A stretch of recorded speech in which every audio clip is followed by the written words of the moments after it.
Hey guys, welcome back to my channel. Today we'll discuss MSc 106 Public Economics important question Canons of Public Expenditure given by Findlay Shreyas. These principles governs the decision about public expenditure. First is canon of economy, that is public expenditure should only use that much resources that are required and extravagance and corruption should be avoided. मतलब उतनी resources लेनी चाहिए जितनी ज़रूरत है, over extra या corruption allow नहीं करना चाहिए, अवॉइड करना चाहिए. Techniques such as zero-based budgeting and performance budgeting should be used to meet this canon. Next is canon of sanction.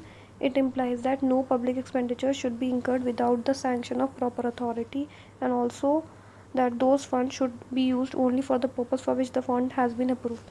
तो ये बेसिकली कहता है कि जो भी पब्लिक एक्सपेंडिचर के लिए अमाउंट सैंक्शन होता है वो तभी हो जब प्रॉपर अथॉरिटी जो लाइबल है वो सैंक्शन करे, और दूसरी चीज़ जिस चीज़ के लिए वो फ़ंड निकाला गया, जिस भी प्रोजेक्ट के लिए, जिस पर्पज़ के लिए, जिस भी काम के लिए, वो उसी में यूज़ हो. Next, a canon of benefits, that is all public expenditure should be weighed against the expected cost and benefit derived from it. Public expenditure, public funds and expenditure funds should be spent in such a manner that the marginal utility from all users should be equal. तो basically benefit वाला बोलता है कि हमें हमेशा way करना चाहिए public expenditure को एक्सपेक्टेड कॉस्ट और बेनिफिट्स को डराइव करके कंपेयर करना चाहिए. Next is canon of surplus. It states that government should avoid deficit financing. Government should always try to be prudent and every possible attempt should be made to meet current expenditure from current revenue. तो basically बोलते हैं कि government को इतना revenue generate करना चाहिए कि वो इतना इनफ हो कि उनका करंट एक्सपेंडिचर को मीट कर सके, और गवर्नमेंट को अवॉइड करना चाहिए डेफिसिट फाइनेंसिंग को.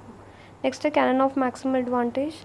The objective behind this principle is that public money should be spent for general cause and must promote social welfare. It should not be spent for the benefit of a particular group of society.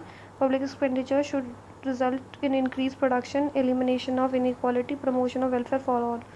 It should secure internal peace and also protection from external aggression.